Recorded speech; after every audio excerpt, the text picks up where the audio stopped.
Baik, terima kasih. Assalamualaikum warahmatullahi wabarakatuh. Waalaikumsalam Salam warahmatullahi sejahtera untuk kita semua, salam sehat, salam bahagia.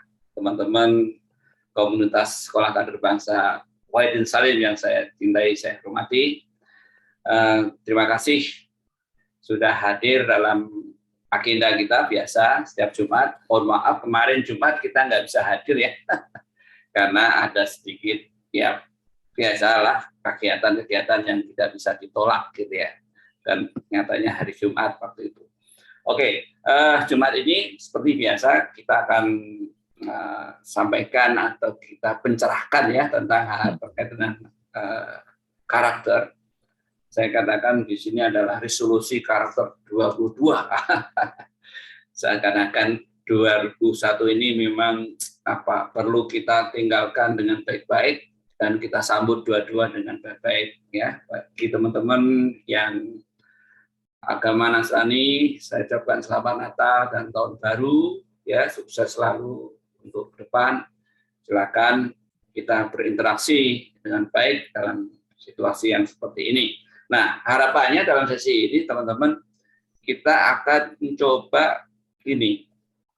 Kita disuguhin ya terakhir itu peristiwa kemanusiaan yang sangat dahsyat ya di negeri ini.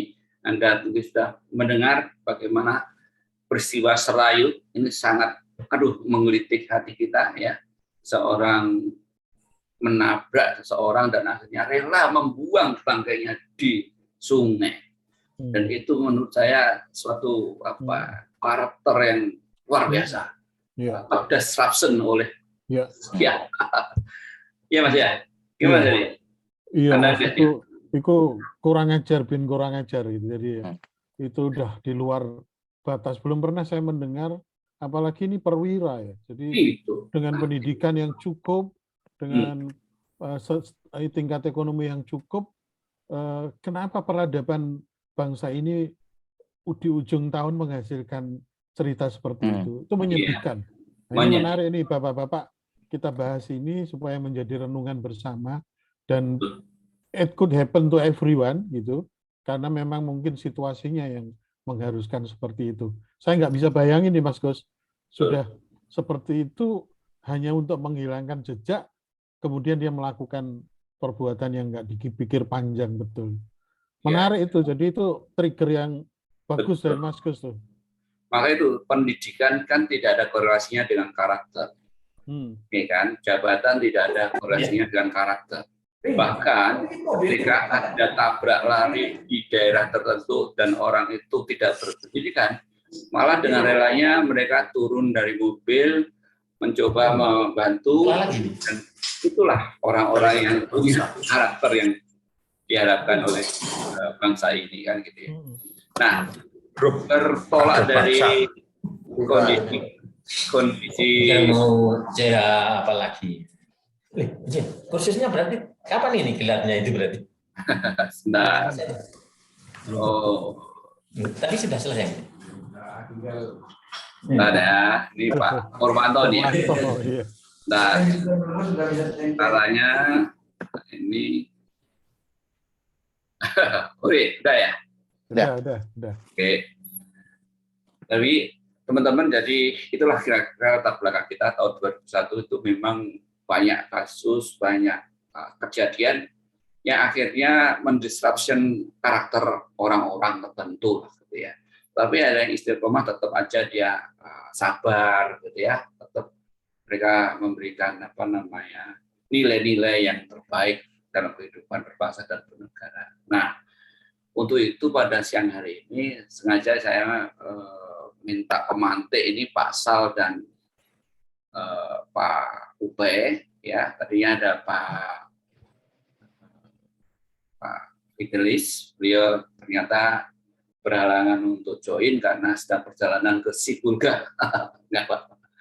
Nah, teman-teman, karakter ini memang sebuah pelatihan, bukan sebuah given dari Tuhan ya, bukan pemberian, tapi sebuah pembelajaran, sebuah keyakinan gitu ya, bahwa ini bisa terjadi karena lingkungan, karena ajakan ya, karena iming-iming ya, itu semua bisa merubah perubahan karakter kita atau perilaku kita.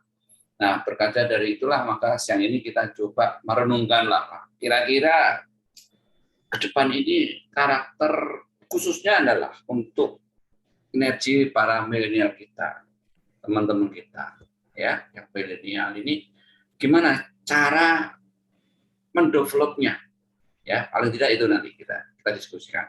Nah, tapi apa yang barangkali dilihat oleh Pak Sal sebagai pelatih soft skill Indonesia, ya, mungkin punya gambaran kenapa orang ini tidak memiliki karakter yang diharapkan oleh negara ini. Gimana Mas Ari? Mas Ari gimana? Ya. Iya Mas, kata orang Jawa kalau watuk iso diobati. Watuk itu digawa mati Mas. Jadi kalau batuk bisa diobati, kalau sudah watak karakter itu itu menarik, tapi kita nggak seputus asa itulah. Saya juga kemarin tuh saya sudah seneng Mas Gous.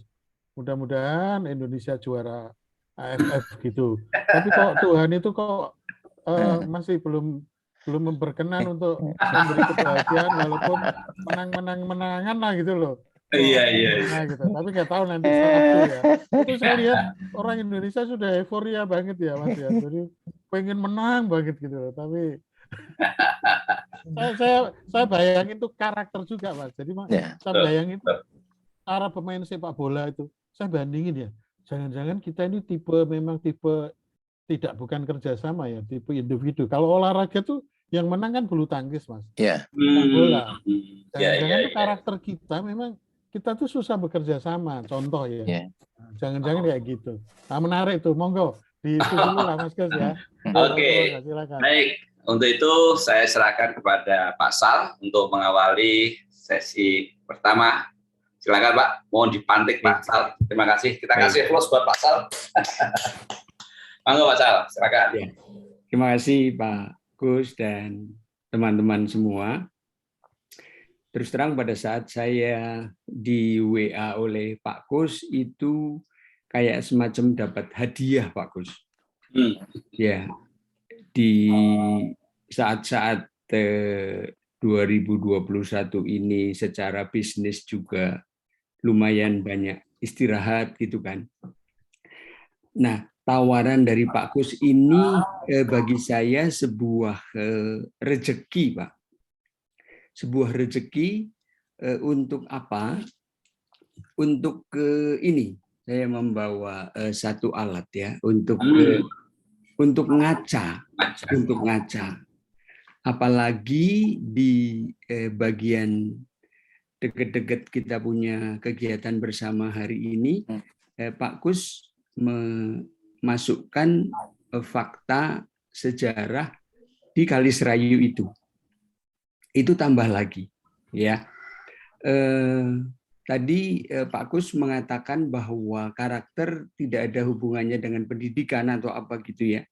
Kalau saya justru melihatnya bahwa karakter ini adalah bisa dan memang itu adalah output dari pendidikan. Saya ngaku saja ya bahwa kalau ngomong tentang karakter itu kan dipicu oleh niat. Lalu memengaruhi sifat. Nah itu. Di sesi kali ini saya punya sahabat yang belum lama aku kenal tapi sudah menjadi sahabat, yaitu Pak Singgih Santosa. Nanti Pak Gus juga belum kenal, teman-teman lain mungkin belum kenal. Pak Singgih kayaknya baru gabung kali ini. Kami biasa sekali berdiskusi hal-hal yang kaitannya semuanya sebenarnya dalam semangat bugar cukup. Itu kalau mau disederhanakan, itu kaitannya dengan karakter semuanya. Dan karakter ini kami yakini bisa berubah. Ya, bisa berubah. Tadi kalau Pak Heri mengatakan kalau watak itu dibawa mati, saya berbeda pendapat. Kalau mau dibilang watak saya itu dalam proses berubah dan itu bisa berubah. Jadi itulah yang tadi saya bilang pada saat Pak Kus menawari saya seperti mendapat rezeki karena saya bisa bercerita mengenai hal ini. Nah, rekan-rekan, Pak Kus kan mengatakan bahwa bagaimana nih ke depannya untuk para milenial yang tadi Pak Kus juga bercerita ada satu WA group yang sedemikian masifnya ya para milenials itu mengajak, mengingatkan, membangunkan, termasuk Pak Kus juga dibombardir dengan 3 orang yang itu secara personal gitu ya Pak Kus ya. Nah itu semua adalah sebuah fakta yang tidak bisa ditolak dan kita, saya menyebutkan kita karena umumnya ya kita berusia kepala 4 ya, kepala 5, kepala 6 ya. Saya tidak tahu apakah ada yang kepala 7 hari ini join di grup ini. Itu tanda-tanda bahwa dari sudut pandang saya penting sekali untuk apa yang namanya dalam bahasa Inggris itu satu kata kalau diterjemahkan dalam bahasa Indonesia hanya satu kata, memahami. Itu. Dan bahasa Inggrisnya pasti rekan-rekan sudah mengetahuinya, yaitu understand. Itu. Nah, kata ini dalam refleksi kami itu terdiri dari 2 kata. Satu under, satu stand. Untuk membangun karakter, terutama karakter diri, orang perlu siap dengan aneka komentar, aneka penolakan, aneka pertanyaan yang ya suka-suka, apalagi dengan dunia media sosial sekarang sudah tidak ada yang bisa melarang orang berkomentar. Kecuali mungkin di beberapa platform memang bagian komen dimatikan, tapi tetap orang itu bisa bikin postingan baru lagi untuk mengomentari yang tidak boleh dikomentari itu. Jadi terlihat bahwa benar-benar borderless dunia ini. Tidak ada batasan dan semua orang bisa ngomong apa saja. Nah, dengan kata understand itu, esensinya adalah ketika ada orang sedang stand itu macam-macam.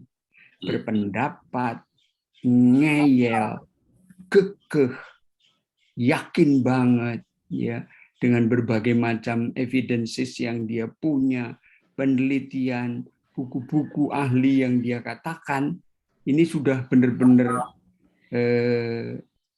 kuat sekali ya, bergeming ini. Tidak ada lain kecuali kita yang ketemu dengan orang macam ini, under. Artinya dalam bahasa daerah kelahiran saya, glosor. Glosor. Ini sakit ketika orang belum bisa ikhlas. Sakit. Karena apa? Jangankan manusia, cacing aja kalau diinjek udah pasti dia berkeliaran. Nah, pada saat yang tadi Pak Ko sudah mengatakan kita on the way to metaverse, hal yang sangat penting dan mendasar adalah understand, memahami. Dan umumnya ketika orang memahami tidak muncul yang namanya humbleness, humility. Tetapi di dalam topik kali ini saya ingin menggarisbawahi justru bagaimana keberanian dan kemauan untuk ngaca. sementara kecenderungan orang adalah membalas. Hmm. Dalam bahasa yang sehari-hari, bahasa kelahiran saya lagi, nuding itu. Ya, nunjuk muka gitu. Merasa bahwa lo yang salah. Lo yang nggak punya data. Gue punya. Nah, ini orang-orang yang akan mengalami persoalan dalam proses menumbuhkan karakter untuk milenial. Sudah barang tentu orang-orang begini akan dipinggirkan. Saya berbagi cerita ya rekan-rekan, bahwa yang tadi saya katakan bahwa karakter bisa berubah, saya sendiri bersaksi bahwa dulu saya kacau balau. Dan itu menimbulkan ketakutan di antara anak-anak yang lahir, sampai anak pertama kami lahir 97, anak kedua lahir 2001. Nah, dua ini kena nih, dua anak ini. Karena saya masih dalam masa di mana saya belum understand sama sekali. Tidak punya kerendah hatian, tidak punya humbleness, tidak punya humility. Padahal theoretically saya ngomongnya tentang itu. Oke, tetapi practically no. Bahkan minus. Nah itu. Nah, sekarang ini saya sedang bebenah terus terang. Maka ketika Pak Kus meminta saya, ini jadi sebuah energi luar biasa nih di hari terakhir 2021 untuk akhirnya meyakini lagi betapa kerendah hatian itu sangat penting untuk sebuah pemahaman. Tanpa kerendah hatian, pemahaman ini hanya menusuk dan melukai, tidak jarang membunuh atas nama apapun. Dan bisa saja dibikin reason, bisa saja. Karena semua orang pintar kok. Informasi benar-benar tanpa batas. Nah, ketika orang sungguh-sungguh bisa diteladani, nah, diteladani itu tidak harus berumur loh ya. Saya sendiri justru meneladani anak-anak kami. Karena apa? Anak-anak kami sungguh-sungguh bisa punya kelenturan dan ketahanan menghadapi bapaknya yang modelnya kayak yang sedang ngomong ini. Dan memang alam itu ada rajanya. Anak kami yang kedua itu sedang magang. Dan magangnya di tempat saya bekerja selama 19 tahun. Nah, pada saat di tempat magang itulah beberapa orang itu menanyakan kepada anak saya bahwa dia anaknya si Sal ini. Terus anak saya secara spontan berkata, kok tahu? Iyalah bapakmu bla bla bla bla, itu semuanya positif. Dan ketika pulang anak saya sambil bercanda ngeledek gitu, Papa, aku mau cerita nih sesuatu yang Papa pasti seneng banget ini, Pak, gitu. Yang intinya adalah itu semua apa yang saya maksudkan, tetapi caranya keliru ketika di dalam rumah, tetapi ketika di luar rumah saya bisa di-accept sedemikian rupa karena orang di luar rumah saya tidak tahu keseharian saya. Itu. Jadi betapa ketika orang understand, ada orang yang stand, kita under. Humility, saya selalu mengingat kata humility itu kan bahasa Latinnya itu humilis. Ya, bahasa Latinnya itu humilis. Tulisannya sama dengan cara membacanya humilis. Dan rekan-rekan pasti juga tahu bahwa kata humilis ini akar katanya adalah humus. Kita semua tahu dalam pelajaran biologi SD kala itu bahwa humus itu adalah lapisan tanah paling subur. Dan semua tanah itu adanya di bawah dan diinjak, diludahi, TA1 juga dibuang di situ. Ya, barang-barang yang kotor adanya di situ. Tapi justru itulah yang menyuburkan tanaman. Itu sebenarnya poinnya, bagaimana karakter dibangun lewat keteladanan orang-orang yang sungguh punya kemauan untuk understand, memahami. Dan kuncinya juga ada di listening. Listening itu bukan untuk menjawab. Kebanyakan orang itu mendengarkan untuk menjawab. Ya, padahal mendengarkan itu untuk, dalam bahasa Jawa, maaf sekali lagi, itu ada 3 kata, nang, nung, tenang, ya, hening, dan merenung. Nah, ini sebenarnya akar-akar karakter yang semuanya ada di Indonesia. Dan kita bisa kembangkan. Satu yang terakhir, Pak Kus, saya salut kepada Pak Kus dengan SKB ini yang konsisten. Saya selalu mengatakan, dan kali ini mengatakan lagi, bukan jumlahnya yang penting, tetapi kualitasnya yang hadir. Dan ini 2021 kita pungkasi hari ini, dan kok saya yakin entitas SKB ini akan terus berkembang. Pasti kita masing-masing punya cara untuk mengemasnya. Itu saja Pak Kus dan teman-teman yang ingin saya sampaikan. Terima kasih. Baik, terima kasih Pak Sal, luar biasa. Jadi Pak Sal tetap mengatakan, meyakini bahwa watak itu bisa diubah. Kemudian beliau menggarisbawahi bahwa karakter itu adalah hasil dari pendidikan. Betul Pak ya? Nah, yang terakhir tadi yang betul-betul beliau sampaikan atau beliau wanti-wanti gitu ya, bahwa karakter anak tumbuh karena keteladanan. Nah, ini yang penting ini. Jadi keteladanan ini sumber dari energi perubahan perilaku anak atau bangsa ini. Ketika leadernya memiliki keteladanan yang baik, tentu di bawah juga baik. Inilah yang saya membawa simbol dari seorang tokoh pahlawan kita, Agus Salim. Saya ingin bahwa mari kesederhanaan menjadi bintang yang ada di masing-masing orang kita gitu ya. Jadi kadang-kadang kalau teman-teman melihat saya gitu, wah Pak Kus ngomong saja, ini silakan diingatkan gitu ya. Karena saya juga tadi Pak Sal juga sedang belajar ya, sedang belajar untuk memiliki kerendahan hati. Nah, semuanya belajar. Tapi menarik, Pak Sal belajar, saya belajar, kita semua belajar untuk bagaimana menjadi orang berkarakter baik. Ini menarik sekali dan selalu mengingatkan, gitu kan? Karena kalau tidak diingatkan repot Pak, ya kan? Oh, nanti Pak ini kayaknya begini, ngomong saja, jangan.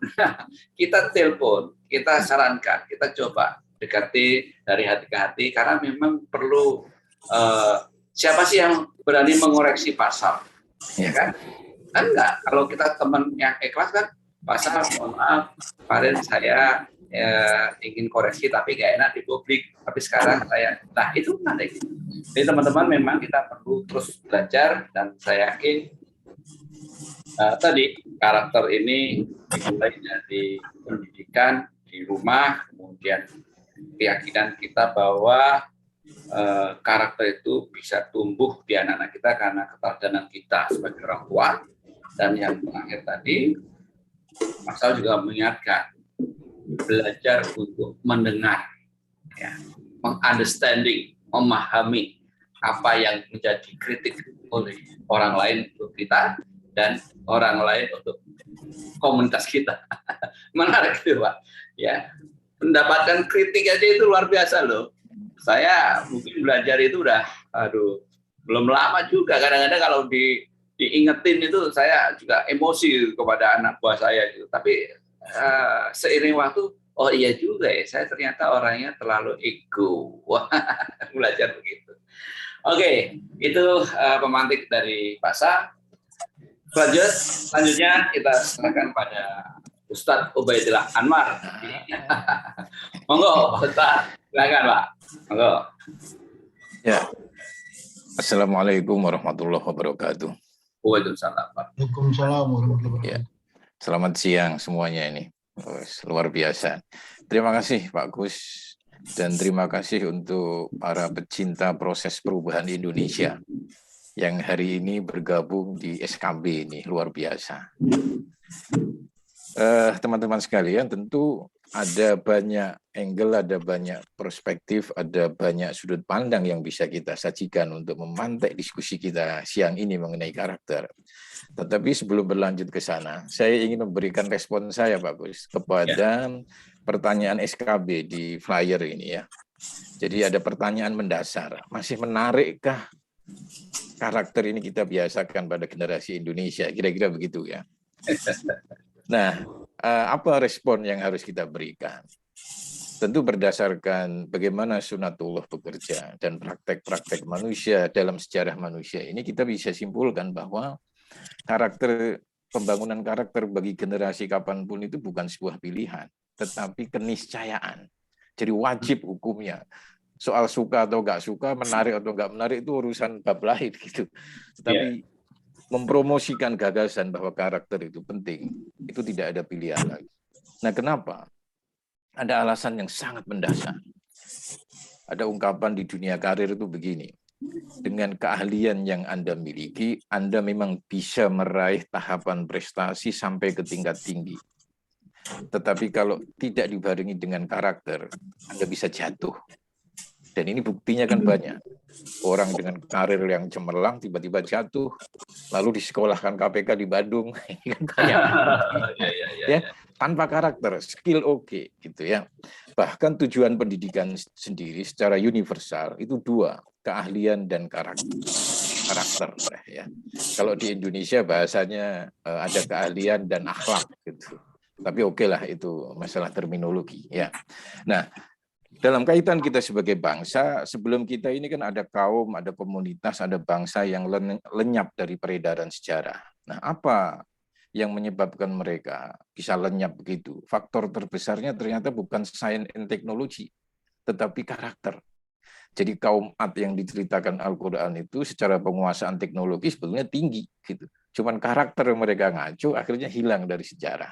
Nah, itulah menurut saya dua alasan kenapa karakter itu penting dan selalu kita promosikan ke setiap generasi, karena kembali kepada bagaimana suatu bangsa itu eksis dalam waktu yang lama dan bagaimana langkah seseorang itu bisa maju plus bisa selamat, kira-kira begitu. Nah, lantas apa strategi dan konsepnya? Tadi Pak Sal sudah kita simak bersama-sama, sudah memberikan pembukaan buat kita mengenai strategi. Ada understanding ya, ada listening, ada humble dan seterusnya. Nah, sekarang untuk memantik diskusi ini saya ingin bicara konsepnya. Konsepnya dulu. Untuk melengkapi pembahasan strategi yang disampaikan oleh Pak Sal tadi. Secara konsep dalam pembangunan karakter itu ada yang disebut pilar. Nah, apa pilarnya? Idealnya pembangunan karakter itu idealnya memiliki 5 pilar ini. Dan ini bisa kita jadikan referensi atau acuan bagaimana kita membangun karakter diri, membangun karakter kelompok, atau berkontribusi pada pembangunan karakter bangsa yang luas ini ya. Tentu beda-beda tingkat kesulitannya ya. Kita mulai dari 5 pilar itu. Pilar pertama, untuk membangun karakter itu pilar pertamanya pemahaman atau yang disebut ilmu ya. Jadi kekuatan pemahaman. Membangun karakter itu tidak cukup dengan duit, tidak cukup dengan will politik, tidak cukup dengan gerakan saja, tetapi perlu ada ilmu yang mendasari. Apa itu karakter? Bedanya dengan kepribadian itu apa? Dan seterusnya, dan seterusnya. Nanti bisa kita elaborasi di ruang-ruang hidup kita sendiri. Tetapi ada pemahaman mendasar yang bisa saya sampaikan di sini bahwa karakter itu kan ukiran. Konon arti dasar karakter itu mengukir, ukiran, mark, untuk memberikan ukiran. Apa yang kita ukir? Yang kita ukir adalah sifat-sifat. Dengan apa kita mengukirnya? Dengan nilai-nilai. Nah, ketika nilai itu terukir di dalam diri seseorang dan menjadi sifat, maka disebutlah itu karakteristik. Pak Sal itu disebut Pak Sal karena punya karakteristik yang merepresentasikan Pak Sal. Pak Kus, Abu Ali, saya, dan seterusnya, dan seterusnya. Jadi karakter itu memang nempel lama gitu. Artinya apa? Orang yang baik, tapi kadang-kadang itu belum disebut orang yang berkarakter baik. Orang yang jujurnya karena ada BPK itu belum disebut berkarakter jujur. Bisa jadi dia terpaksa gitu. Atau gini, yang umum di kita ini, orang baik tapi untuk menciptakan citra baik gitu demi kepentingan tertentu. Itu kan ada tuh di bahasa politik itu branding gitu ya. Nah, itu juga belum disebut orang yang berkarakter baik. Kenapa? Karena karakter di situ belum terukir, tetapi masih modus gitu kira-kira ya. Masih modus gitu ya. Nah, karena sifatnya pencitraan bahasa media hari ini ya. Karena sifatnya dia ukiran, maka Abraham Lincoln punya pengalaman yang bisa di-share untuk kita hari ini. Apa katanya? Untuk mengetes karakter seseorang gampang katanya. Kasih dia kekuasaan dan kemudahan. Selesai itu katanya. Nah, buktinya banyak di kita. Dulu sebelum ada bupati, ada gubernur, ada menteri, ada direktur utama, dan seterusnya. Yang begitu dia punya kemudahan, hilang. Muncul karakter yang sebenarnya. Gitu. Dan hari ini, seperti yang disebutkan Pak Sal tadi, media sosial memberikan tes yang sebenarnya atas karakter kita. Kalau kita ngawur ngomongin orang seenak-enak kita, that is our karakter. Kenapa? Karena kita semua pemimpin redaksi hari ini. Atas Facebook kita, atas WA kita, dan seterusnya. Ya, bahkan kita bisa ngancem orang, bisa ngata-ngatain orang dengan akun palsu hari ini. Itulah karakter kita, karena kita dikasih kebebasan. Jadi intinya karakter adalah ukiran kepribadian yang itu pasti berproses. Jadi tidak bisa dipaksa, didoktrin atau diancam dengan surga neraka atau dalil-dalil lalu disiapkan ujiannya, tidak bisa. Tapi harus dikasih proses-proses yang panjang. Itu pilar yang pertama. Pilar yang kedua adalah daya dobrak atau penolakan gitu ya. Kita pernah ngundang siapa Pak Gus ya, Pak Dirjen itu ya, yang cerita tentang Jepang di situ ya.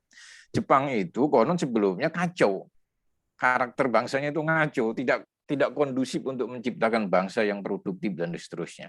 Tetapi mereka mendobrak, kekacauan ini harus diakhiri. Dan pemerintah Jepang berhasil bagaimana daya dobrak atau amarah masyarakat itu diinstitusikan menjadi energi perubahan. Nah, ini penting ini. Jadi sebuah karakter itu supaya terbangun itu perlu ada energi. Energinya apa? Kalau di agama itu ada istilah marah karena Allah. Nah, kalau di leadership di modern itu ada istilah dissatisfaction. Harus ada marah karena Allahnya. Bahasanya Pak Kus itu memusuhi musuh yang gaib gitu ya. Jadi ada kezoliman, korupsi itu harus marah orang gitu. Nah, kalau permisif nggak jadi nih karakter, barang karakter ini nggak jadi kalau semua orang permisif. Gitu. Nah, amarah-amarah itu, tapi marah yang positif ya. Maksudnya itu dissatisfaction yang sehat. Itu bisa kita kelola untuk apa? Untuk memunculkan energi perubahan. Gitu. Dulu kita marah kepada penjajahan, maka lahirlah energi untuk kemerdekaan. Ada reformasi, marah karena Orde Baru, maka ada. Tapi ini marah dalam tanda kutip ya, kira-kira begitu. Nah, ini perlu. Jadi untuk pribadi kita perlu mengidentifikasi dan perlu mendefinisikan apa sih karakter tahun 2021 kemarin yang menyebalkan buat saya, kan perlu itu. Lalu kita lawan gitu. Kalau bahasa perjuangannya para nabi itu adalah jadi Muhammad itu hadir dengan la, tidak, no. Tuhanmu bukan kekuasaan, bukan tokoh-tokoh, bukan uang, tetapi Tuhanmu itu Tuhan yang Maha Esa. Itu kan ajaran para nabi datang untuk untuk mengatakan tidak kepada semua praktek yang melawan ketuhanan. Jadi amarah, tetapi amarah yang diorganisir, yang kemudian menjadi energi untuk perubahan. Seperti contoh di Jepang tadi, ya, seperti kita lah reformasi dan seterusnya. Saya tadi Pak Heri, saya agak optimis di beberapa segmen bagus. Saya menjumpai anak-anak muda yang generasi klik katanya sekarang itu, ngeklik terus dia kemana-mana itu kan, generasi meruduk yang mulai menemukan kebencian-kebencian positif terhadap kelakuan generasi sebelumnya. Mereka menyimpulkan bahwa Indonesia ini pembangunannya terhambat karena generasi sebelum kita itu korupsinya ugal-ugalan gitu ya. Karena itu dia kalau mencari perusahaan itu perusahaan yang care nggak kepada kepentingan publik. Enggak, apa nilai-nilainya? Itu kan positif. Ya, Generasi yang sudah menemukan sesuatu yang perlu dimarahi dari generasi sebelumnya, tetapi positif gitu ya. Nah, ini momen mestinya negara atau pemerintah mestinya perlu menangkap momen ini dengan baik supaya bisa menjadi energi positif. Harus ada pilar yang kedua, yaitu kekuatan daya dobrak tadi. Nah, yang ketiga visi. Jadi mendobrak tok nggak penting, tapi nggak ada visinya salah jalan ini. Seperti reformasi, dobrak tok tapi visinya kemana ini? Nah, kira-kira gitu. Nah, pembangunan karakter pun harus kita sepakati ini. Karena saya mulai bahas untuk masyarakat atau bangsa, Pak Gus. Kita kan belum sepakat banget nih. Pancasila ini mau kita jadikan apa nih misalnya? Kalau kita sudah sepakat secara zahir, batin, hati, dan pikiran bahwa Pancasila itu adalah acuan nilai bangsa, maka seluruh program pendidikan karakter mengajunya ke nilai Pancasila dong, mestinya.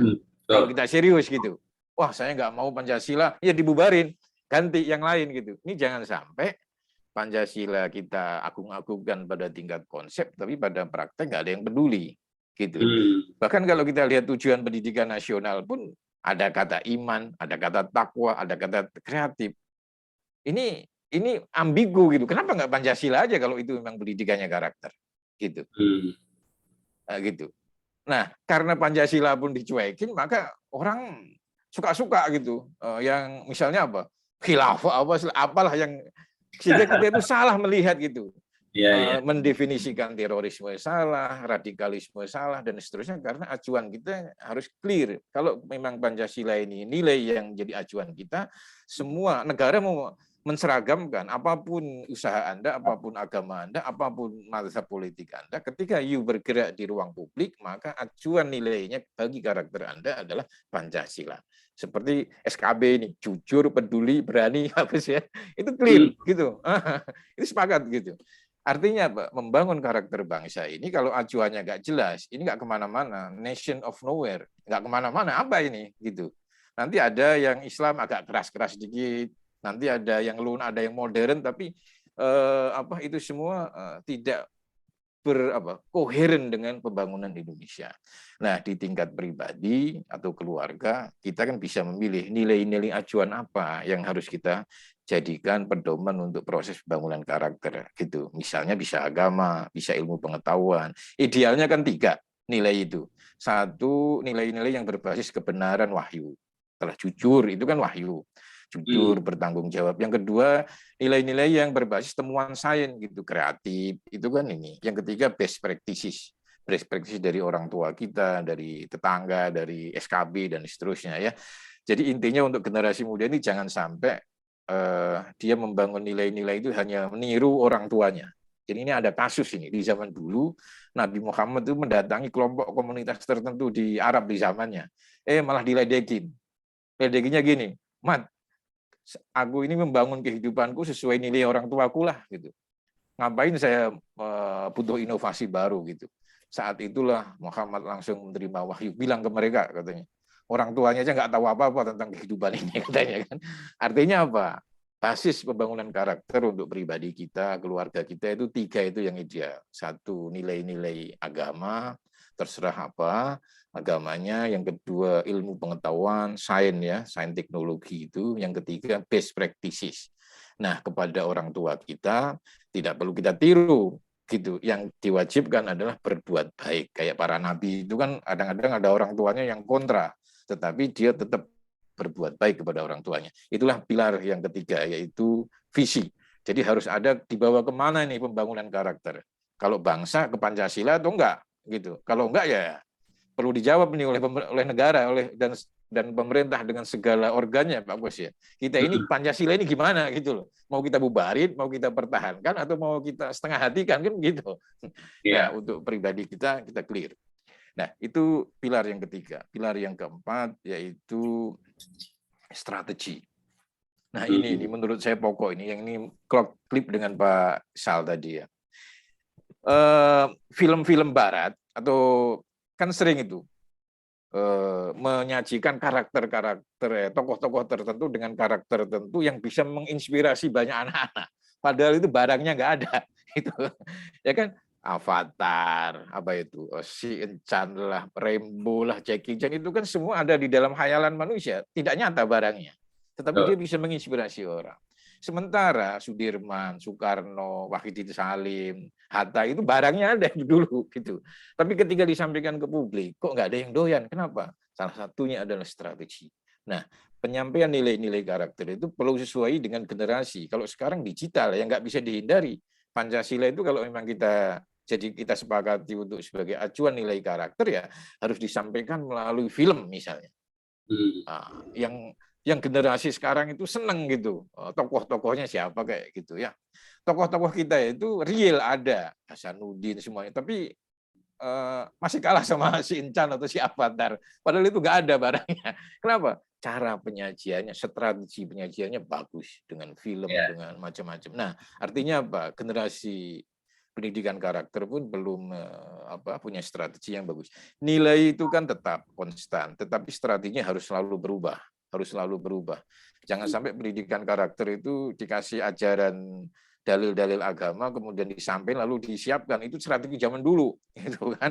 Nah, itu indoktrinasi. Mungkin buat anak sekarang itu sudah nggak masuk. Dia butuh bagaimana pendidikan itu mengeksplorasi realitas lalu didiskusikan, gitu ya. Jadi strategi itu penting. Pilar strategi itu selalu berubah dan harus canggih sesuai dengan kebutuhan zamannya. Nah, yang terakhir adalah spiritual. Nah, ini spiritual. Ada contoh bagus dari pahlawan kita, ya. Kemerdekaan yang mereka perjuangkan dengan bondo, bau pikir, dengan nyawa sekaligus itu, ketika sudah diraih, beliau menulis naskahnya apa? Atas berkat rahmat Allah yang Maha Esa, di pembukaan itu ya. Jadi beliau tidak mengklaim bahwa kemerdekaan itu atas perjuangan kami gitu. Itu pendidikan spiritual yang terbaik. Betul. Gitu. Kenapa orang harus disuruh mengakui bahwa keberhasilan itu atas rahmat Tuhannya? Ada dua. Ketika berhasil dia tidak takabur gitu. Nah, ketika takabur maka terjadilah korun. Korun itu kan awal aslinya dia menimpang itu kan takabur. Takabur karena Tuhan di definisi korun nggak berkontribusi apa-apa bagi kesuksesannya. Enak aja disuruh sedekah. Memang apa Musa, Tuhanmu itu berkontribusi apa atas kekayaan saya ini? Kekayaan saya kan karena kemampuan saya memanage financial engineering saya bagus gitu kan. Mungkin begitu jawabannya ya. Tapi itu takabur. Yang kedua, kenapa harus rahmat Tuhan? Ketika kita gagal, kita tetap tidak pernah kehabisan harapan untuk optimis tadi itu. Ya, itu kan pendidikan spiritual yang bagus. Nah, Pak Gus dan teman-teman sekalian, peradaban bangsa ini konon di riset-riset sejarah ya. Bangsa-bangsa di dunia yang punya peradaban itu memang gegap gempitanya dari luar itu dihebohkan oleh temuan sains dan teknologi. Seolah-olah sains dan teknologi itulah yang menghebatkan sebuah peradaban. Ada mall, ada jalan tol, ada mobil, ada perputaran ekonomi dan seterusnya ya. Tetapi di jantung peradaban itu yang nggak kelihatan tapi ada kekuatan spiritual. Jadi kalau kekuatan spiritual itu nggak ada yang dia merupakan di jantungnya, ambruk itu sains dan teknologi. Dan ini sudah dibuktikan oleh sejarah-sejarah bangsa-bangsa sebelum kita. Jadi 5 pilar itulah yang bisa kita praktekkan ya. 1 pilar pemahaman, kekuatan ilmu tadi, yang kedua daya dobrak, yang ketiga adalah visi, yang ketiga 4 adalah strategi, dan yang terakhir adalah pilar spiritual.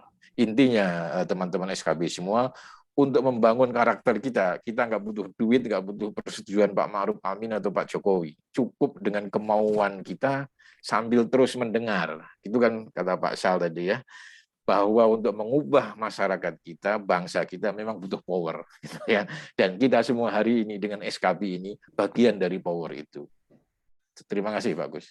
Assalamualaikum warahmatullahi wabarakatuh. Waalaikumsalam warahmatullahi wabarakatuh. Waalaikumsalam warahmatullahi wabarakatuh. Buah pencerahan akhir tahun yang luar biasa dari Bapak. Terima kasih sekali. Jadi inilah yang kita harapkan seperti ini ya, teman-teman. Ketika kita mendengarkan, mendapatkan masukan dari teman, nanti kita coba elaborasi dengan kepribadian kita. Tadi Pak Sal mengingatkan bawa kaca, untuk mengaca diri sejauh mana kita itu apakah sudah memiliki nilai-nilai seperti yang diharapkan oleh bangsa ini dengan berkarakter baik dan segalanya. Nah, teman-teman, apa yang disampaikan Mas Ubaidillah ini sangat komprehensif sekali, ya, melengkapi apa yang disampaikan oleh Pak Sal tentang bagaimana 5 pilar intinya dalam membangun karakter bangsa ini perlu keseriusan. Ya, pertama adalah tentang pengetahuan. Memang justru betul. Sekarang ini kan juga belajar meyakinkan bahwa karakter itu ternyata bisa dikelola dengan baik, bisa diwujudkan dengan baik. Karena kita mau belajar, kan gitu. Pemahamannya apa artinya segalanya itu penting sekali. Dan tadi sudah sampaikan bahwa pemahaman tentang karakter ini banyak buku-buku ya yang sudah kita berseliweran lah ya di sini. Kemudian daya dobrak, ya pergerakannya luar biasa. Ya, salah satu SKB ini juga mencoba mendobrak. Ayo kita lakukan. Ya, saya merasa belum jenuh ya, belum jenuh. Tapi nggak apa-apa, tapi Pak Sal selalu mengingatkan, tidak banyaknya orang, tapi kualitas yang disampaikan. Karena dalam apa yang disampaikan nanti, kita juga sampaikan kepada teman-teman secara publik melalui TV kita ya, TV Karakter Bangsa. Yang naik satu nggak apa-apa Pak Sal. Tadi yang subscribe cuma tambah satu nggak apa-apa. Yang penting kita lakukan yang terbaik untuk negeri ini. Kemudian yang ketiga adalah visi, ya perlu kecerdasan visi ini, perlu menguraikan apa yang jelas ya tentang visi sebuah karakter bangsa ini mau diarahkan kemana. Kalau memang Pancasila sudah firm, kita lakukan dengan yang terbaik dan konsisten. Jangan muncul hilang ya, maksudnya gitu ya. Oke. Kemudian strategi ya ini betul. Strategi sudah saya sampaikan kemarin, kita perlu cara yang elegan ya untuk mensiasati teman-teman milenial ya.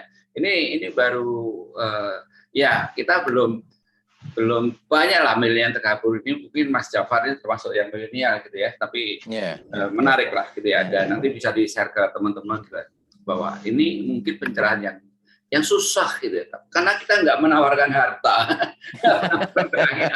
tapi menawarkan nilai-nilai untuk masa depan kita semua. Dan itu hanya segelintir orang yang bisa mencapai sesuatu sukses karena karakter. Dan terakhir tadi spiritual. Nah, Bapak dan sekalian, saya justru ini kadang-kadang Pak Sal, ya Mas Ubay, apa yang salah ya dengan pembukaan undang-undang kita? Barangkali di situ. Karena apa? Orientasinya kita itu adil dan makmur, kan begitu. Jadi rakyat yang tujuan akhirnya adalah adil dan makmur. Artinya makmur itu kan konsekuensinya adalah benda, ya kan? Artinya makmur tanpa benda kan nggak makmur, karena ada turunannya. Jika makmur itu berarti ada sejahtera, ekonomi oke. Nah, apa perlu tambahan lagi ya tentang kebahagiaan? Itu yang saya cari. Jadi adil, makmur dan bahagia. Karena ketika bahagia itu menjadi sudut pandang dalam membangun bangsa, mungkin orientasi rakyat berbeda, ya kan? Sehingga tidak materialistik gitu semata-mata, tapi juga nilai-nilai. Maka kalau kita lihat, negara-negara Skandinavia itu kenapa mereka bahagia? Karena tidak ngukurnya adalah tidak material, tapi kebahagiaan rumah tangga. Nah, teman-teman SKB sangat membahagiakan teman-teman yang hadir di sini ini kalau kita tercerahkan oleh masing-masing teman kalau menyampaikan sesuatu. Nah, contohnya ini ketika Jumat itu ada rasa kebahagiaan, hadir ketemu ya, ketemu teman ya, saling mengingatkan. Oke. Itulah kira-kira catatan dari pemantik. Nah, silakan kalau ada yang mau disampaikan ya. Wan Abu, monggo silakan mau komentar atau Wan Abu, silakan menambahkan ini. Bismillahirrahmanirrahim. Assalamualaikum warahmatullahi wabarakatuh. Waalaikumsalam warahmatullahi wabarakatuh. Selamat siang, saudara-saudaraku sebangsa setanah air. Wah, udah kayak Bung Karno ini. Sebangsa, setanah air dan sebahasa. Ini dua penyaji ini, maksud saya nggak tahu rahasianya dari mana. Kok bisa ditaruh dua-duanya nih the best ini di dunia ini. Satu Pak Ubaidillah, satu Pak Subekti. Ini dua-duanya ini aduh luar biasa lah. Saya cuma satu pertanyaan saja karena semua udah pada main di teori, saya main di pertanyaan aja. Bapak karakter menurut pandangan saya yang kurang pas mungkin, mudah-mudahan Bapak karakter itu adalah Rasulullah Sallallahu Alaihi Wasallam. Innama bustu utamima makarimah ahlak, itu Bapak karakter buat yang beragama Islam, tanda petik ya. Nah, pertanyaan saya kepada Pak Ubaidillah adalah bagaimana kita, Pak Ubaidillah, membawa Rasulullah ke kehidupan sehari-hari. Kehidupan sehari, bawa aja Rasulullah, nggak usah. Jadi kalau jadi penceramah, jadi ustadz, jangan meminta jamaah jadi pengikut dia. Ini berbahaya. Jadi pengikut siapa? Pengikut Rasul. Ya, akhirnya nanti sedekah ala Yusuf Mansur. Berbahaya. Nah itu. Jadi bawalah jamaah ini, peserta ini, umat ini mengikut Rasulullah, karena kita nggak sempurna, kita jadi wasilah aja, jangan minta diikuti nama inilah sama jamaah ya, karena harapannya nanti juga kalau nempel sama Rasul jadi. Itu yang pertanyaan saya, bagaimana membawa Nabi Muhammad Sallallahu Alaihi Wasallam ke diri kita masing-masing. Nah, cara membawanya itu yang saya tanya. Yang kedua untuk Pak Sa. Halo Mas Senior. Nah, ini Mas Senior ini.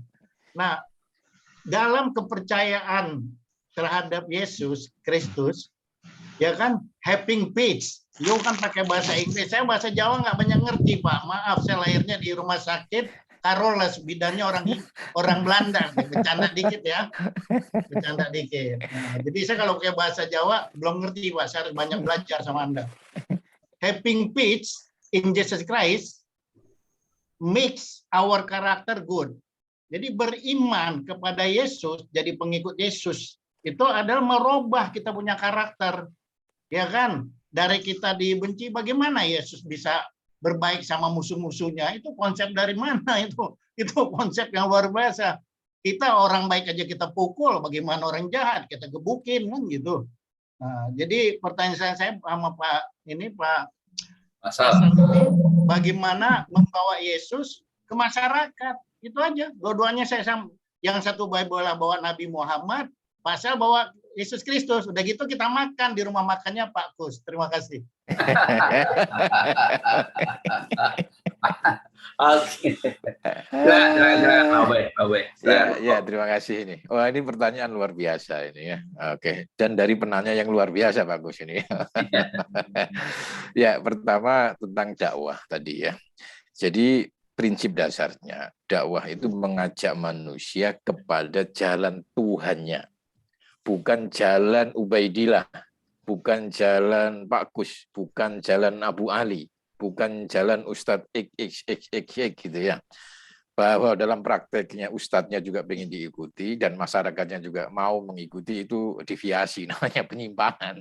Tetapi daripada prinsipnya berdakwah, konsep dakwah itu adalah mengajak manusia kepada jalan Tuhannya. Kalau seringkali di Indonesia itu kan Ustadz mengajak atau pengkhotbah mengajak umatnya untuk mengikuti dirinya. Nah, yang susah kan ibu-ibu Pak Ali. Begitu si dai-nya itu poligami pada marah semua, ini masalah. Ya, jadi ini deviasi memang yang harus kita akui untuk kita benahi pelan-pelan, mungkin dari skala yang paling kecil yaitu diri kita. Jadi pas kalau kita yang diminta untuk menjadi dai-nya, kita mengajak manusia supaya yakin pada kebenaran ajaran Tuhan. Jadi bukan yakin kepada saya atau kepada, dan masyarakat itu perlu kita edukasi bahwa kita tidak hadir untuk harus percaya sama saya, tapi percaya kepada ajaran Tuhan atau menuju jalan Tuhan. Itu yang pertama. Yang kedua, terus bagaimana menghidupkan Nabi, misalnya nilai-nilai lah ya, nilai-nilai akhlak karimah ke masyarakat kita. Saya sering diskusi itu, kesimpulannya gini, ini sharing saja ya. Untuk menanamkan nilai-nilai kepada diri kita sebagai pribadi, yang dibutuhkan adalah satu menghayati. Jadi menghayati nilai-nilai itu, lalu ada kemauan keras untuk mempraktekannya. Tadi sudah disampaikan sebetulnya poin-poin pentingnya oleh Pak Sal di tingkat pribadi ya.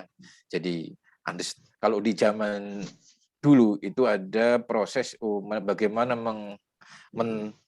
menghayati nilai-nilai itu, namanya semedi, ada tapa, ada macam-macam. Sekarang untuk orang Islam itu proses untuk menghayati nilai-nilai itu disebutnya sholat. Sholat itu sebetulnya bukan gerakan. Sholat itu kan esensinya, kalau dilihat dari artinya, itu building connection.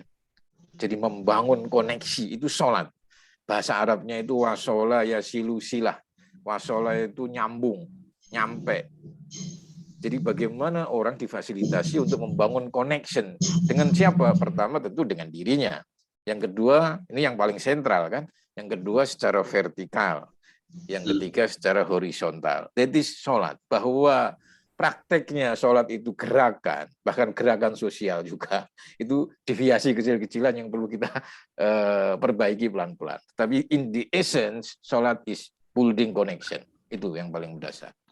Nah, kenapa harus build connection? Karena dengan koneksi ini orang bisa menerima nilai-nilai, baru nanti berkarakter di tingkat pribadi. Nah, bagaimana kalau untuk membangun masyarakat? Cukupkah khutbah? No, tidak cukup. Bahkan itu menjadi tepung kecil. Pidatonya Soekarno aja tidak mengubah masyarakat, karena memang itu naluri manusia. Terus bagaimana untuk mengubah masyarakat? Sebagaimana yang dipraktekkan para nabi dari zaman dulu sampai terakhir, para nabi selalu come to this world with power. Dengan power. Itu. Tadi kan ada 5 itu Pak Gus ya. Pengetahuan dan power itu bagian dari strategi. Semua nabi mempunyai strategi dengan memainkan power tadi. Power. Bisa power ilmu, bisa power harta, bisa power. Kalau di Al-Quran itu ada 2 power yang paling mendasar. Apa itu? Ekonomi, dalam arti materi dan seterusnya, itu plus jiwa. Jiwa itu mungkin skill, kreativitas, dan seterusnya.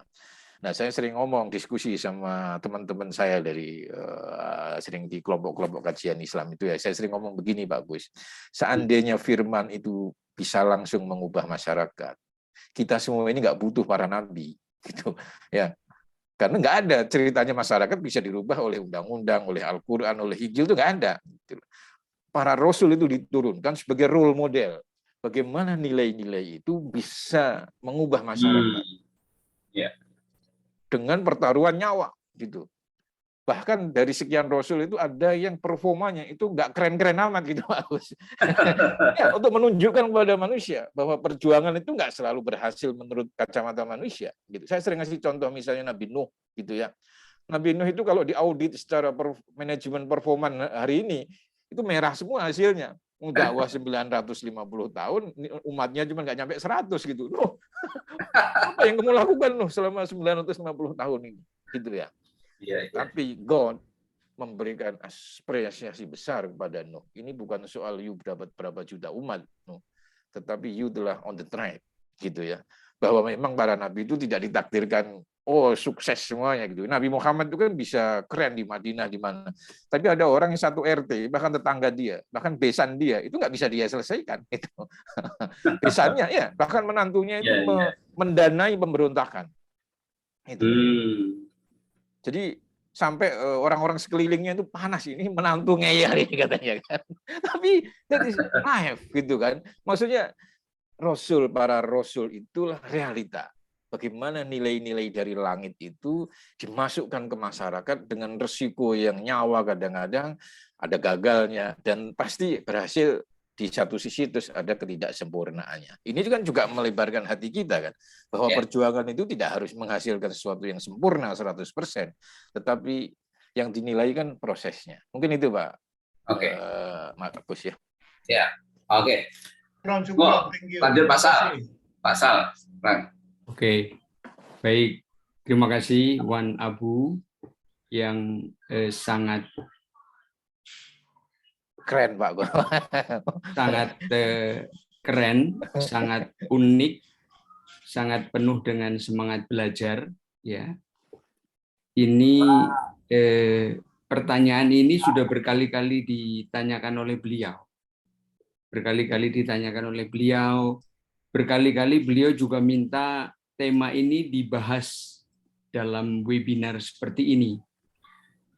Ketika ada pertanyaan seperti itu, jawaban kami, Gereja Katolik, adalah bahwa kami orang-orang Katolik ini diharapkan oleh Tuhan Yesus itu untuk menjadi Kristus yang lain, atau istilah dalam bahasa Latinnya, alter Christus, another Christ. Nah, itu konsekuensinya adalah ya, vince in bono malum. Bahasa Indonesianya, kalahkanlah kejahatan dengan kebaikan. Itu konsekuensinya. Pada saat Yesus Kristus disalib, itu justru dia mengatakan, Father, Bapa, forgive them. They know not what they do. Bapa, ampuni mereka karena mereka tidak tahu yang mereka lakukan.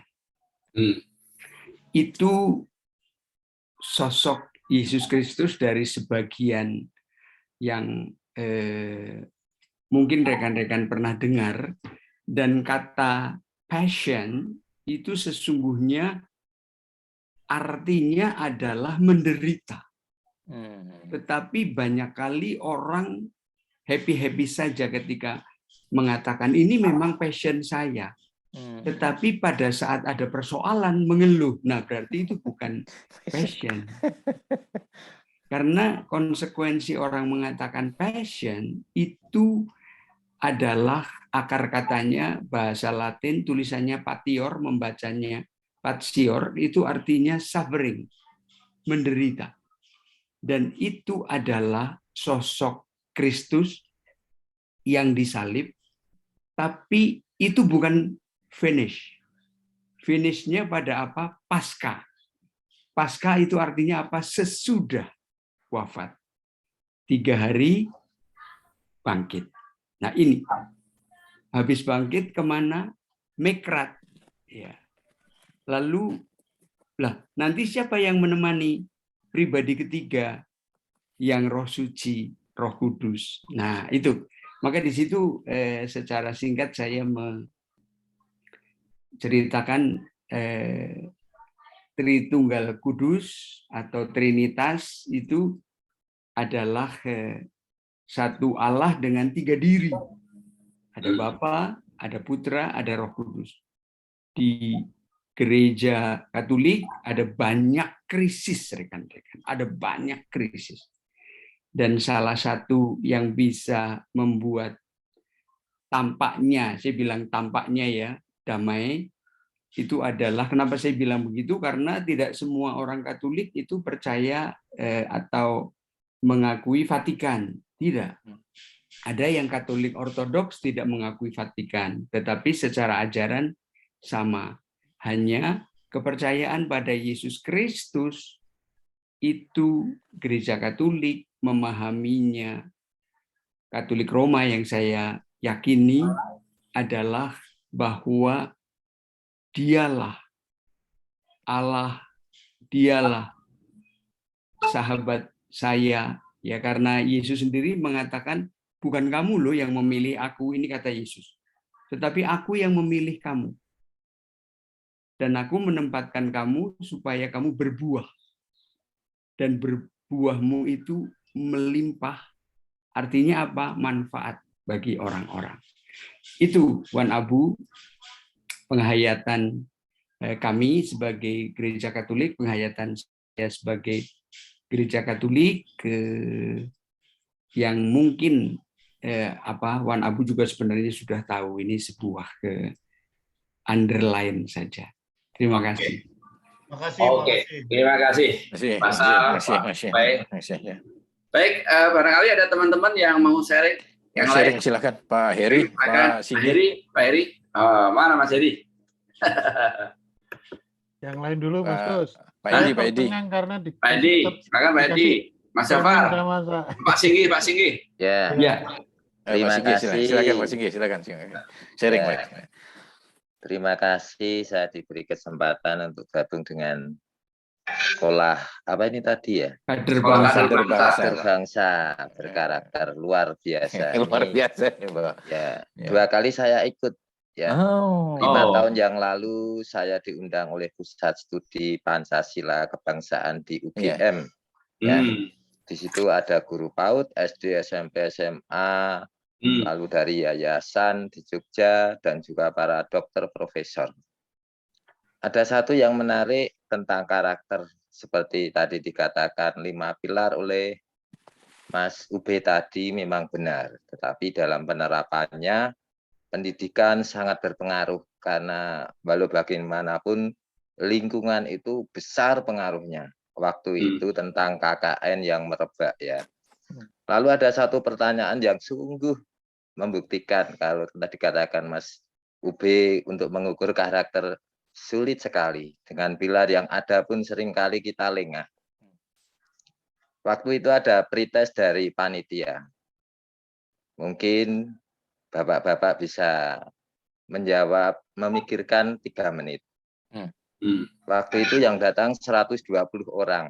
Ya. Undangan 120, yang hadir 110. Lumayan besar se-Jogja. Pertanyaannya, seandainya Bapak Ibu dikasih amplop di depan meja Bapak Ibu, di situ ada uang 500 juta. Apa yang Bapak pikirkan, apa yang ingin Bapak lakukan dengan amplop yang 500 juta itu? Ya, maaf, 500 juta. Bagi seorang pendidik itu luar biasa, nggak pernah terbayangkan. Tapi itu nyatanya di depan Bapak ada amplop sebesar itu. Silahkan dipikirkan, silahkan direncanakan dengan amplop itu. Setelah 3 menit, lalu panitia memberi kesempatan kepada semua peserta untuk mengungkapkan apa yang dipikirkan, direncanakan. Luar biasa. Ya. Ada yang berpikir 200 juta untuk saya berikan kepada yatim piatu, ke yayasan, ya toh. Ada yang ingin bayar utang, ya toh. Tapi ada juga yang ingin naik haji ada, Pak. Untuk naik haji ada. Ya, ya. Ada yang untuk naik haji. Keluarganya ingin dinaikkan haji semua. Ya, luar biasa. Lalu ada yang sama. Lalu pertanyaannya, adakah yang berbeda? Yang berbeda hanya 3 orang waktu itu, guru SD 2 dan 1. Lalu dari situ apa yang membedakan kok berbeda? Ya saya itu berpikir uang ini dari siapa? Itu guru SD mengatakan itu.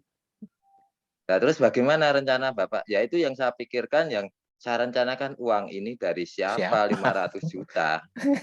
Nah inilah para guru 110 hanya 3 orang yang sadar itu dari pilar pertama memahami situasi ya Pak. Lah nek gurune we ora ngerti duite dilakukan anggo nek duit pilih kuwi guru, dosen, profesor, dokter karena lingkungannya itu seperti itu. Jadi membangun karakter dengan pilar itu pun kita bisa tergelincir Pak Uge. Betul, itu pilar itu memang terus-menerus harus kita asah lah ibaratnya seperti itu. Nah itu benar-benar ya Pak Gus juga dengan materi ini luar biasa. Lalu kami yang di tingkat dasar, karakter hanya dibentuk dengan pembiasaan. Ya, di sini ada tokoh utama ya, mungkin Mr. Sal ini punya sertifikat ya 7 habit luar biasa. Jadi kalau mengundang Mr. Sal tentang kebiasaan membangun karakter, beliau pakarnya. Ya. Kiranya itu tanggapannya. Terima kasih kepada teman-teman. Terima kasih. Luar biasa. Ini nyata ini Pak Gus. Nyata. Ya. Ini kan sebuah fakta gitu ya di lapangan. Seperti itu menjadi masukan yang berharga nih. Oh iya. Iya benar gitu. Ternyata orang yang lebih kecil itu punya nilai-nilai yang sangat hakiki ya tentang karakter itu. Gitu. Dan nggak ada yang nanya ini duitnya sopo. Iya. Tiba-tiba 500 juta. Oke. Ya silakan, ada lagi yang mau sharing tentang karakter ini. Halo, ya, silakan Mas Heri Oke, ada yang lain? Pak Edwan, wah Pak Edwan mana nih suaranya nih? Monggo, Pak Edwan ditunggu nih. Bagaimana nih membangun karakter? Maaf, Pak, saya lagi di jalan tol ini. Jalan tol. Oke. Terima kasih. Bagus bisa. Halo, bagus bisa saya urun rembuk lah nambahi dari silakan. Ya. Jadi memang benar Pak Singgi. Jadi sebetulnya pendidikan itu kan terminal harapan bagaimana kita mempunyai generasi-generasi yang berkarakter ya. Karena dari ketua partai itu kan dari pendidikan juga, birokrat dari pendidikan juga, semuanya dari pendidikan.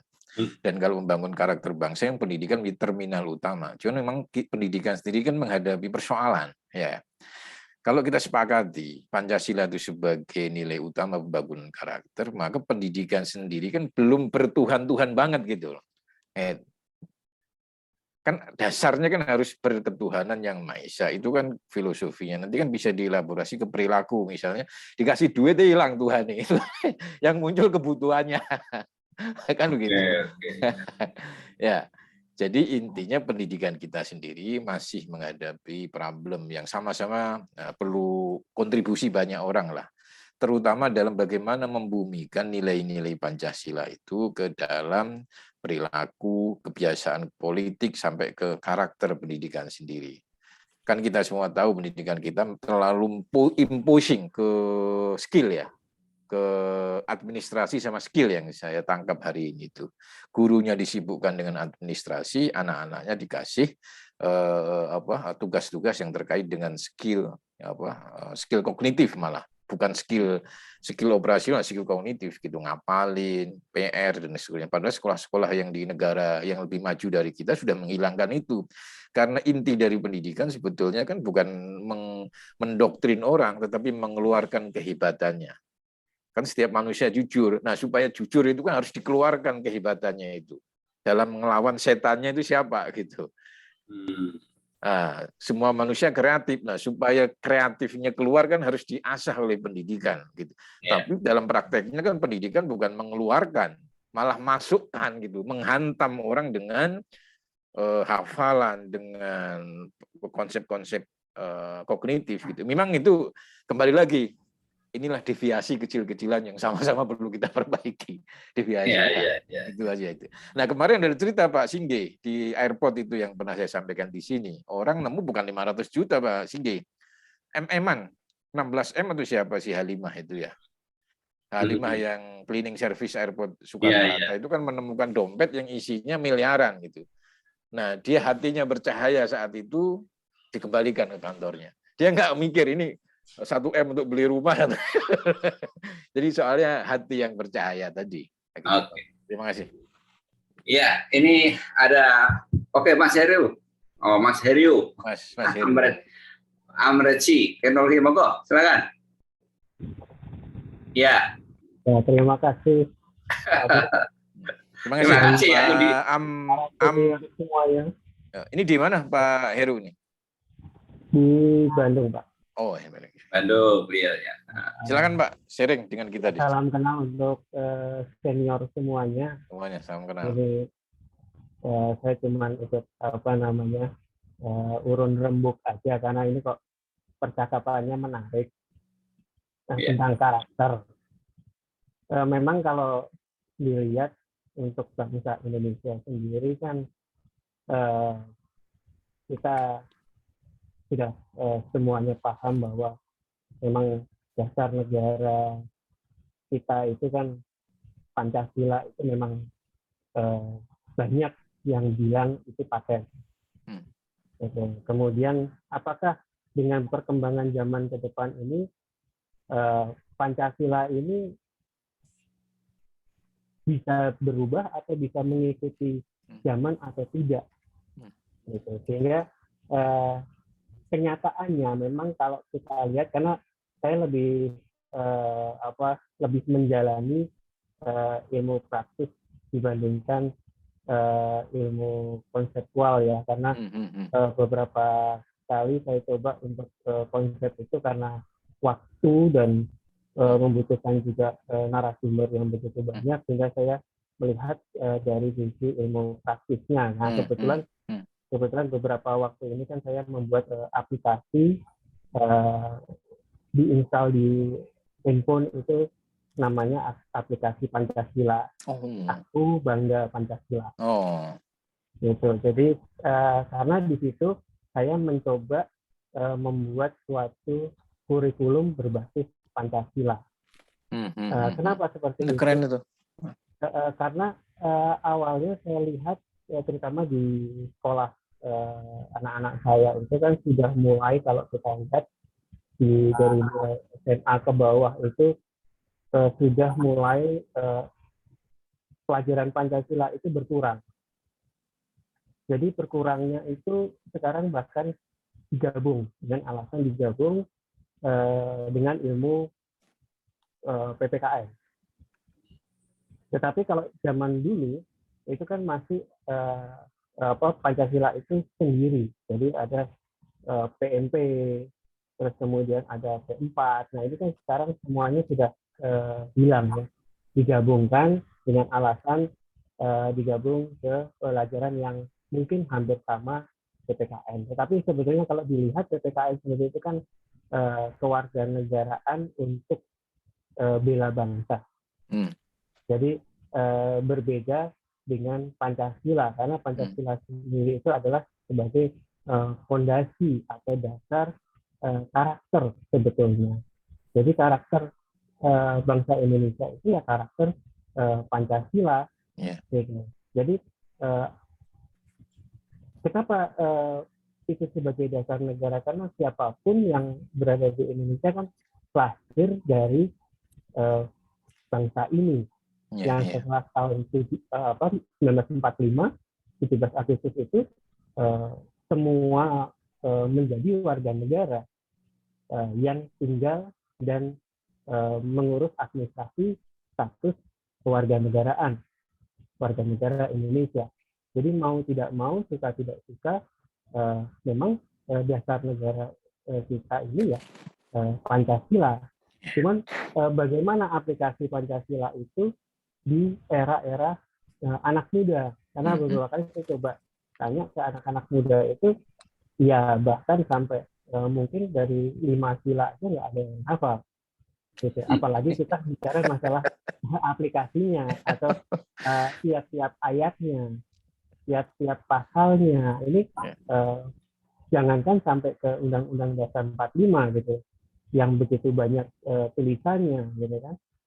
Ini aja untuk 5 sila aja kita belum paham. Anak-anak muda sekarang itu belum paham karena ya memang dari jumlah waktu mata pelajaran itu berkurang. Gitu. Sehingga ya inilah karakter Pancasila itu berkurang. Jadi dari mulai pasal pertama sampai dengan pasal kelima itu ternyata cukup sulit kalau diaplikasikan. Jadi sebagai salah satu contoh kenapa saya mencoba membuat suatu kurikulum berbasis Pancasila itu, karena ternyata aplikasinya itu sulit, walaupun cuma 5 sila. Sebagai salah satu contoh misalnya, nah di dalam aplikasi saya itu kan pada saat Anda melakukan sesuatu yang berhubungan dengan 5 sila itu, tolong diunggah berupa foto, berupa kegiatan apa sih yang sama ada korelasinya dengan 5 sila tadi.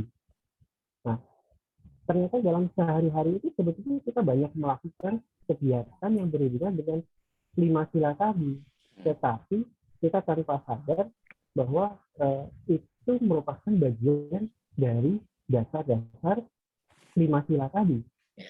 Sebagai salah satu contoh misalnya, ada pada saat kita di jalan ada misalnya orang menanyakan jam, Pak, jam berapa sih sekarang ini? Nah, kemudian kita pakai jam, kemudian kita menyampaikan, oh sekarang jam 5 sore. Nah, artinya dia tidak cuek terhadap manusia yang satu. Nah, itu dalam kegiatan atau aplikasi dari Pancasila tadi sila yang keberapa sih? Nah ini sendiri kita seringkali tidak tahu persis. Jadi apakah di sila pertama, ataukah sila kedua, ataukah sila ketiga, ataukah sila keempat? Nah ini ternyata saling berhubungan ternyata. Hampir boleh dibilang 5 sila itu saling berhubungan. Jadi ada sisi sila pertama, ada sisi sila keduanya, ada sisi sila ketiganya, ada keempatnya, ada kelima. Nah ini yang ternyata waktu di sekolah-sekolah ini sampai saat ini yang saya temukan ini kegiatan pembelajaran tentang membedah Pancasila aja berkurang. Gitu. Jadi bagaimana karakter bangsa Indonesia, makanya kan sekarang boleh terbilang seakan-akan terkotak-kotak. Padahal dulu kita semua dalam satu keragaman dan dalam satu kenyamanan dari 5 sila ini. Gitu. Nah sekarang mungkin kita agak sungkan untuk melangkah untuk ke tempat lain, gitu, karena kita tidak membawa jati diri Pancasila, jati diri Indonesia. Nah, kebetulan sekali kenapa saya tergugah ini, karena saya kebetulan waktu beberapa tahun yang lalu itu bekerja dan punya kesempatan melihat negara orang. Gitu, kebetulan yang saya lihat itu ya hampir boleh dibilang 72 negara saya lihat. Saya merasakan, saya menginjakkan kaki di negara-negara orang tersebut, dan saya melihat benar-benar dengan mata kepala saya sendiri. Kemudian saya compare dengan Indonesia. Ternyata Indonesia luar biasa. Ternyata Indonesia memiliki segalanya. Gitu, makanya saya pernah sedikit iseng membuat unggahan di YouTube. Saya menyebutkan 1000 kaki menjejak mimpi. Jadi ternyata Indonesia itu punya mimpi itu banyak sekali. Indonesia itu punya potensi dari sumber daya alam segala macam itu luar biasa. Nah inilah mungkin kenapa mulai berkurangnya atau dikuranginya orang mengenal tentang dasar negara kita. Itu karena banyak orang juga ingin menikmati.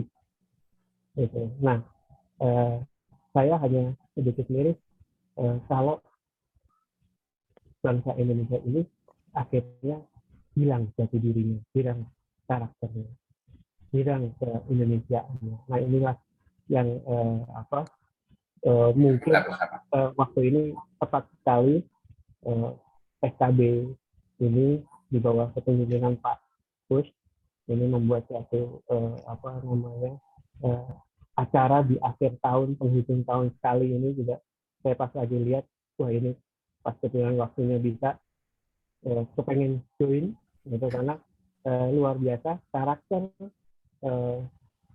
bangsa ini sebetulnya ada di Pancasila, tinggal bagaimana kita mengarahkan untuk Pancasila modern itu yang sehingga bisa semua umur, semua usia, dan tidak lekang oleh waktu bisa menyerap, dan ini menjadi satu karakter yang luar biasa.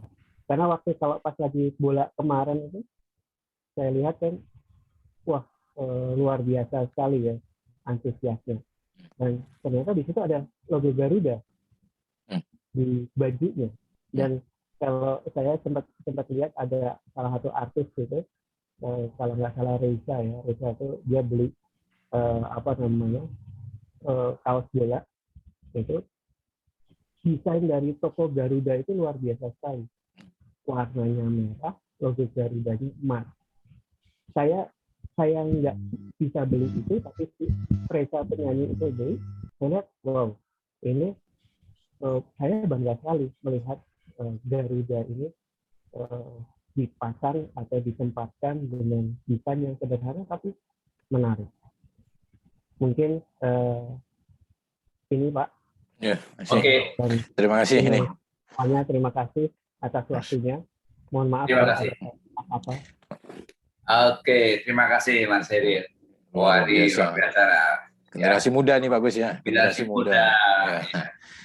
Punya komitmen lah terhadap bangsa ini melalui nilai-nilai Pancasila. Saya kira betul ya, nanti kita sudah final lah itu tentang Pancasila. Nanti kita cuma bagaimana mengimplementasikan di tadi tantangan-tantangan yang saat ini juga ya banyak baik teknologi maupun perubahan karakter anak-anak sekarang ini kan maunya serba instan dan segalanya, ini perlu bagian dari yang perlu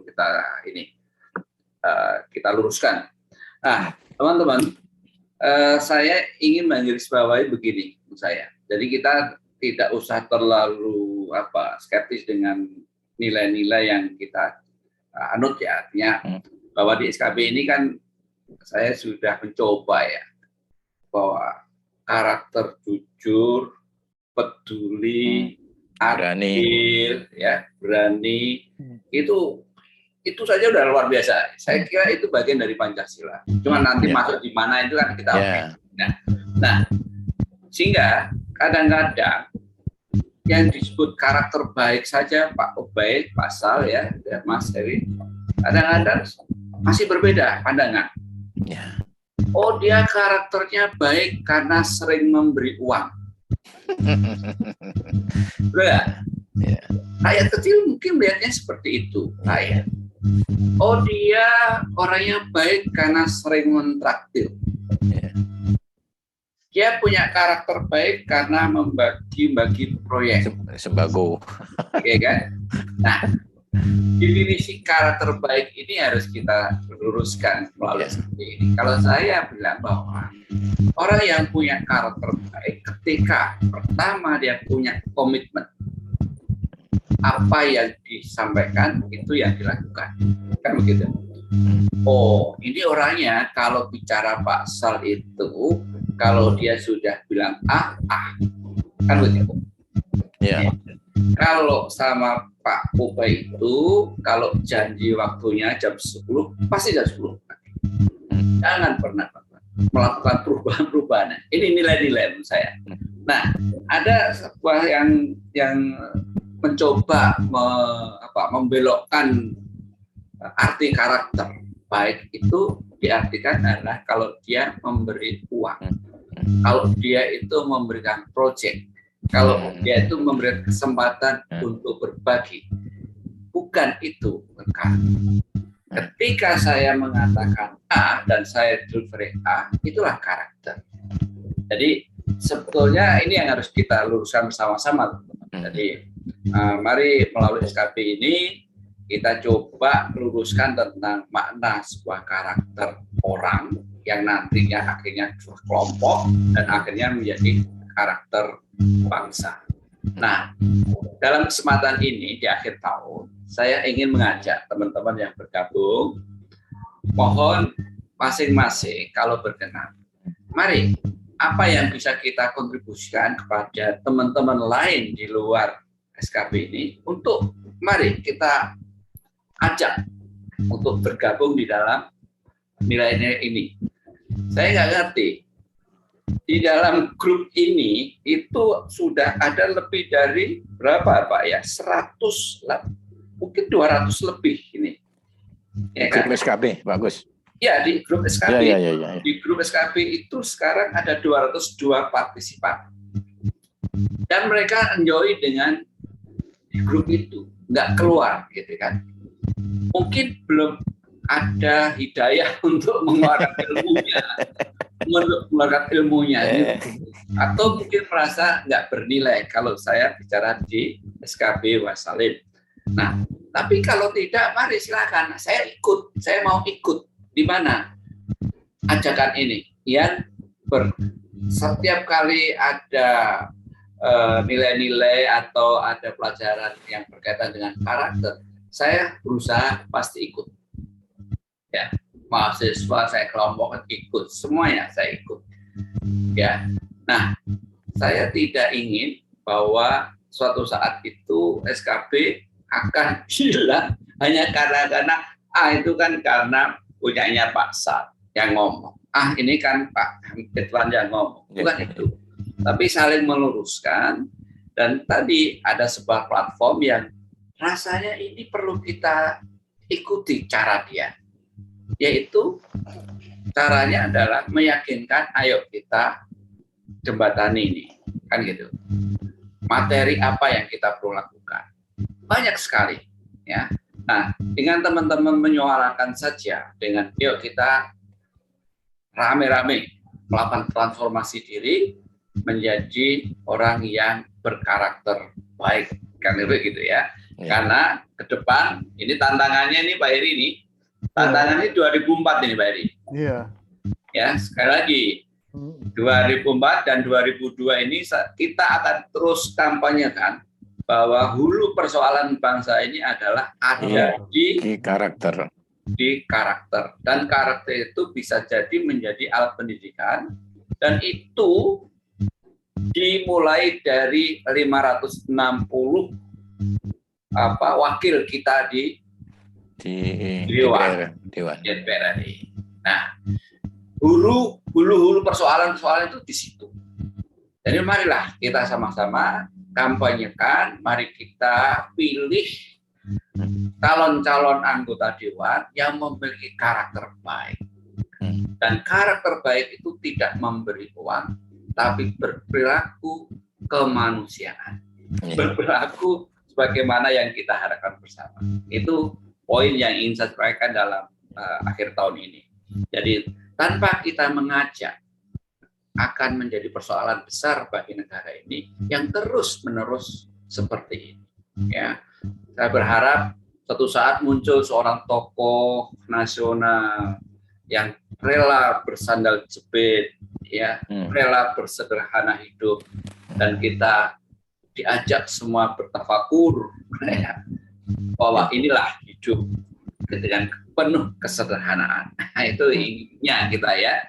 Jadi SKB memang ingin sekali bahwa bangsa ini merubah ya keinginan berkarakter yang baik dengan nilai-nilai Pancasila yang sudah kita sepakati. Kita cari benang merahnya, cari solusinya, apa sih kira-kira untuk bangsa ini ke depan yang bisa menjadi menjadi pendidikan ya bersama kita ya.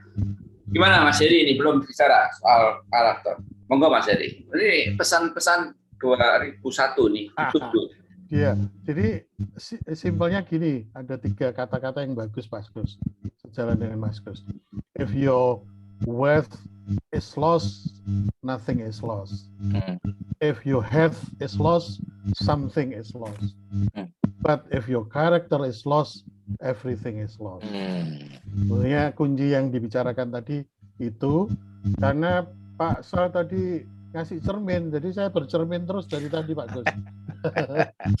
saya bercermin sama tadi I stand under tadi loh. Jadi saya berusaha mendengarkan, dan itu tidak mudah, tapi paling tidak dari kelompok kecil kita ya Mas Zubaidillah, kemudian kita seperti air yang terus mengalir, meskipun di sana sini banyak sampah, tetapi kita harus terus mengalir berapapun jumlah air kita.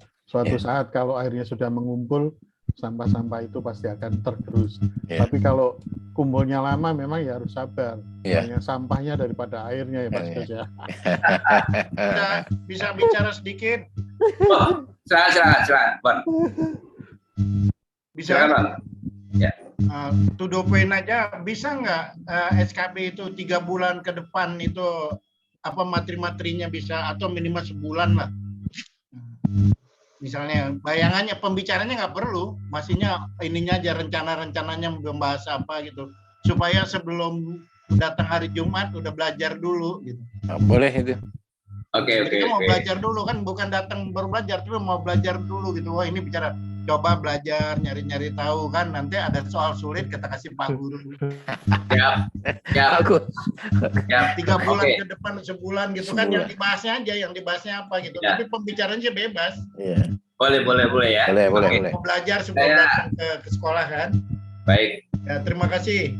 Ya, Wanabu, saya akan bikin ini, nanti kan ada libur nih. Memang kayaknya kalau sudah omnicornnya ini sudah pergi, kayaknya perlu off air banget. Oh, pasti loh. Pasti sambil makan ayam goreng. Baik, teman-teman ya, saya kira sudah. Kalau goreng pakus, goreng ayam boleh, tapi jangan goreng rakyat. Goreng isu. Iya. Baik, terima kasih teman-teman. Alhamdulillah kita sudah bisa menyelesaikan di acara akhir tahun ini. Saya kira banyak refleksi yang kita dapatkan dari dua pemantik dan sekaligus masukan dari Mas Heru, Pak Heri, Pak Ubaidillah, ya, Pak Sal, Mas Bekti, Pak Edi tadi belum sampai ya, Pak Singgih ya, ini juga memberikan warna tersendiri, ya, Pak Abu. Semuanya ini hanya untuk kepentingan kita ke depan ya, untuk bangsa kita. Saya kira marilah kita cari cara-cara yang bukan tercepat saya kira, tapi cara yang bisa kita ya 52 materi nggak mudah ya. Tapi saya sudah punya materi-materi berikutnya karena kami sudah berhubungan dengan Dubes Spanyol. Insya Allah nanti akan mengisi tentang keterkaitan di Spanyol itu masalah toleransi yang berjalan dengan baik. Itu saya sudah kontak dan mereka insya Allah nanti Januari kita jadwalkan, dan tanggal 7 Januari nanti kita juga sudah ada hadir. Saya hadirkan seorang mantan pilot yang punya yang mestinya dia berbahagia dengan penghasilannya tapi rela untuk menjadi seorang pengasuh anak-anak, dan saya berharap kita juga membangun karakter anak didik. Ya lumayan lah kita bisa dapat guru-guru pendidikan, dan nanti akan sesuai janji saya nanti ke Pak Abu, saya akan bikin materi, barangkali nanti teman-teman bisa masukkan ya siapa yang ngajar dan segalanya. Tapi ini memang semuanya adalah serba dengan kesederhanaan seperti ini, dan saya yakin dengan kesederhanaan inilah justru kita menjadi powerful gitu ya Pak UP ya untuk melangkah ke depan. Terima kasih atas waktunya dan interaksinya teman-teman. Semoga tahun 2002 kita mendapatkan kesempatan ya yang lebih baik, dan kita bisa hijrah untuk menjadi orang-orang yang berkarakter baik, jadi guru bangsa Indonesia. Amin. Terima kasih. Assalamualaikum warahmatullahi wabarakatuh. Waalaikumsalam warahmatullahi wabarakatuh. Semuanya. Terima kasih. Terima kasih Pak Wanabu. Terima kasih Pak Heri. Semuanya. Terima kasih. Selamat tahun baru. Seperti semuanya. Terima kasih. Terima kasih. Seperti Nggak ada link presensinya. Apa? Nggak ada link presensi. Udah maksudnya ini ya jadwal absensi? Iya. Oh nggak ada. Oh nggak ada Bu. Nggak apa-apa. Aku mau apa nanti? Boleh, kalau mau sertifikat nanti kita bikinkan, silakan. Ya, terima kasih. Terima kasih semua. Yuk, saya live dulu semuanya ya. Oke, bangga. Pak.